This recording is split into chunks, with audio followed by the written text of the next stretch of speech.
एक अददी ख़त पर नुकात ए, बी और सी ये 3 नुकात हैं, जिसमें AC का फासला 10 सम है और BC का फासला 8 है।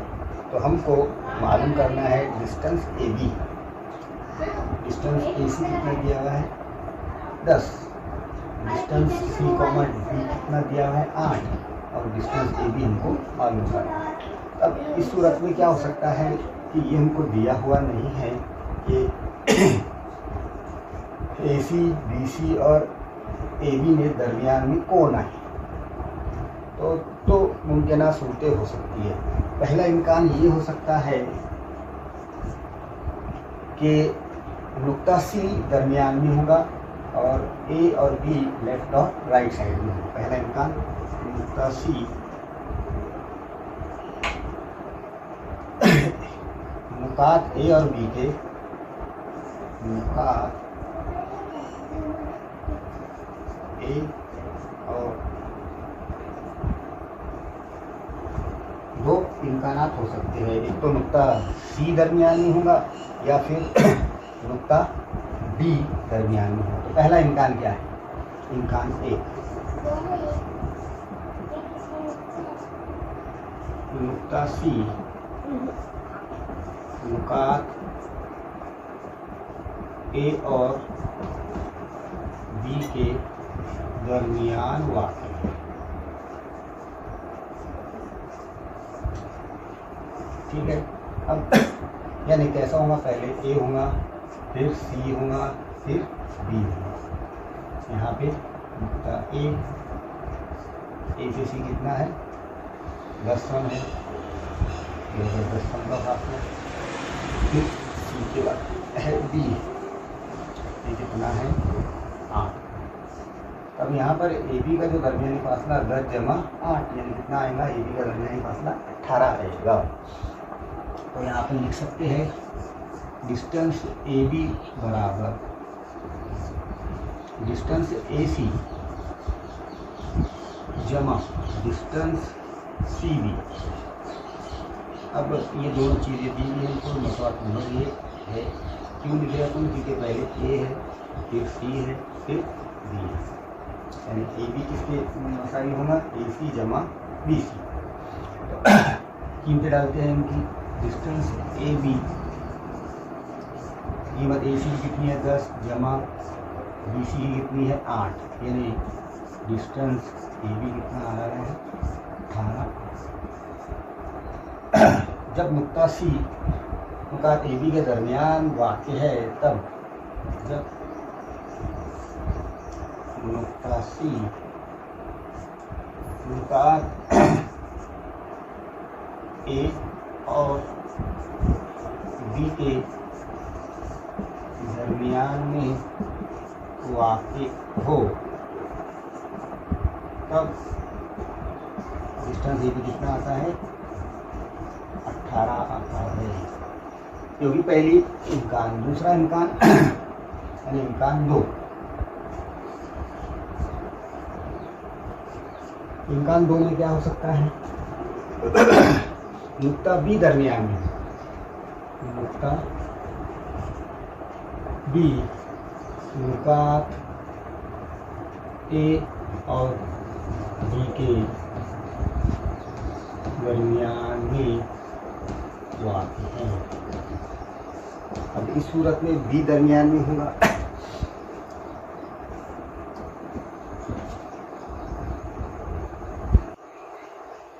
ये समझ लीजिए कैसे होगा। फिर वो पहले होगा A, फिर होगा B, फिर होगा C। ठीक है, इस तरह से हो सकता है। ये होगा A नुक्ता, A से B और B से C। तो मालूम है AC कितना है, AC है 10, BC मालूम है BC कितना है 8, यानी 10 में से 8 गए तो हमको क्या मिल जाएगा, ये भी मिल जाएगा। यानी AB कितना आएगा, फिर 2 आएगा। इस तरह यानी AB जमा BC बराबर AC। यहाँ पे क्या आएगा AB डिस्टेंस AB जमा डिस्टेंस बी सी बराबर डिस्टेंस ए सी।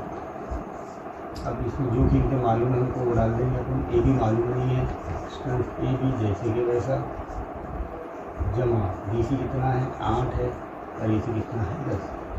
8 को लेफ्ट हैंड साइड से उठाकर राइट हैंड साइड पर ला लेंगे तो क्या होगा, डिस्टेंस ए बी बराबर 10 होगा। हाँ 10 में से 8 गया तो कितने बचेंगे 2। इस तरह से डिस्टेंस ए बी कितना मिलेगा आपको 2 मिलेगा।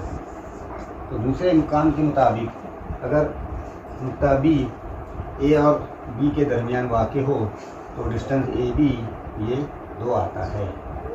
जब नुक्ता बी नुकात ए और बी के दरमियान हो तब डिस्टेंस ए बी क्या आता है 2 आता है। ठीक है, सवाल नंबर 5 ये आपको खुद हल करना है, ये आपके हिसाब से हदफ किया गया है। ये पहले में क्या दिया हुआ है हमको, डिस्टेंस ए सी कितना है 11 और डिस्टेंस बी सी कितना है 6.5। तो हमको मालूम करना है लेंथ दी हुई है, सर ये डिस्टेंस नहीं है। छठे के पहले में हमको लेंथ ए सी 11 है, लेंथ बी सी 6.5 है, हमको मालूम करना है लेंथ ए। ठीक है, और क्या दिया हुआ है हमको, पहले ए है फिर बी है फिर सी। इस तरह बी क्या है यहाँ पे दरमियानी हिस्सा है। और इसकी अगर शक्ल देखिए हम तो ये इस तरह से हो सकता है।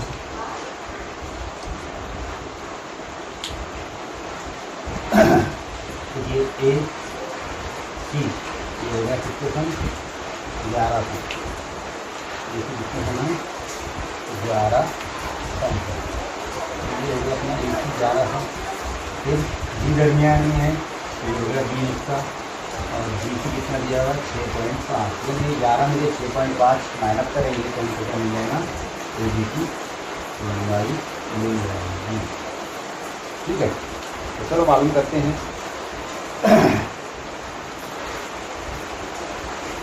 Length of A C is equal to 11, length of B C is equal to 6.5 और लेंथ ऑफ ए बी ये हमको मालूम करना है। तो इसलिए क्या है आपको ये हो जाएगा। ठीक है, तो डिस्टेंस ए सी बराबर ए बी जमा ए सी, यानी length of A C is equal to length of B C जमा लेंथ ऑफ ए बी। अब ना सी डालेंगे तो ए सी कितना दिया हुआ है 11, बी सी कितना दिया हुआ है 6.5 जमा बी ए बी हमको पता नहीं है, इधर लेके चल जाएंगे। तो length of A B is equal to 11 minus 6.5। 11 में से 6.5 कम किए तो कितने मिलेंगे अपने को 4.5। यानी length of A B is equal to 4.5। तो आपका छठे का पद। फिर एस है फिर टी है। ठीक है, तो आर एस कितना दिया हुआ है, आर एस दिया हुआ है समझ लो 2.5 और एस टी दिया हुआ है 3.7। अब क्या करेंगे, ये लेंथ मालूम करना है अपने को, आर टी के दरमियान तो ये दोनों की जमा करेंगे। इसकी 3.7 जमा 2.5। ठीक है,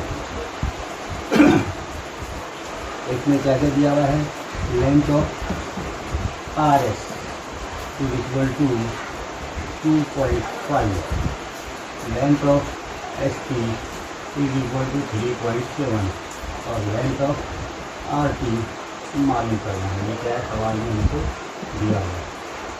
तो देखिए आर एस जमा S T is equal to R T, यानी length of R T is equal to length of R S जमा length of S T. R T हमको पता नहीं है, इसलिए आर टी को आर टी ही रहने देते हैं। आर एस दिया हुआ है 2.5 जमा एस टी दिया हुआ है 3.7। 7 और 5 12 के 2 हटता है 1, 3 और 5 और 1 6, यानी लेंथ ऑफ आर टी कितनी होगी अपने को 6 दिया। ठीक है, इसमें पहले क्या है एक्स, एक्स वाई कितना दिया हुआ है मालूम नहीं है, समझ लो यहाँ पर वाई और ये एक्स वाई दिया हुआ है जगह 7,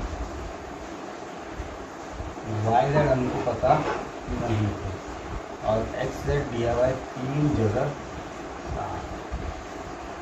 ठीक है, यानी एक्स जेड की लेंथ किसकी मसावी होंगी एक्स वाई जमा वाई जेड की। यहाँ अपन ऐसे लिखेंगे क्या क्या दिया हुआ है अपने को, लेंथ ऑफ एक्स वाई कितनी है जगह 7, लेंथ ऑफ एक्स जेड कितनी दी गई है 3 जगह 7 और लेंथ ऑफ वाई जेड ये क्या करना है मालूम करना। ठीक है, तो इस तरह से लिखेंगे अपन X Z length of X Z is equal to length of X Y जमा लेंथ ऑफ वाई जेड। ये लिखे अपन क्योंकि पहले एक्स है फिर वाई है फिर जेड। यहाँ पर भी वजह लिख सकते हैं अपन, पहले आर है फिर एस है फिर पी। अब इनको 3 पे डालना है, एक्स जेड हमको पता नहीं है तो जैसे वैसे ले लेंगे एक्स जेड को। एक्स वाई कितना है, एक्स वाई है जगह 7 जमा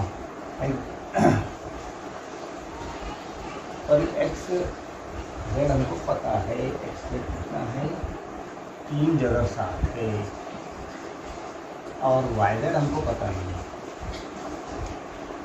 जगह 7 को इधर लेके जाएंगे तो length of Y Z is equal to 3 जगह 7 वदा जगह 7। अब देखो जगह 7 कितनी मरतबा है 3 मरतबा, उसमें से 1 चलेगा तो कितने बचेंगे 2 बचेंगे, इसलिए फिर क्या आ जाएगा लेंथ ऑफ वाई जेड 3 में से 1 गया तो 2 जगह 7 दिया गया आपका जवाब। होगा सवाल नंबर 6 के 3 जवाब नंबर 7। 3 गैर हम खत्म उठा सकते हैं, ये एक नुकता है ये एक नुकता है ये एक, तीनों भी एक खत पर नहीं है, अलग अलग खत पर है। इसमें 2 बात आपको एक खत पर लिख सकते हैं। तो अब इनसे कौन सी शक्ल बनेगी, देखो इनको जोड़ते हैं अपन। तो 3 गैर हम खत्म उठा से कौन सी शक्ल बनती है, मुसल्लस बनता है। और हो गया आपका सवाल नंबर 7। इस तरह से मश्क 1/1 अपनी हल हो गई है। इसके जवाब आप कापी में लिखकर शेयर करें।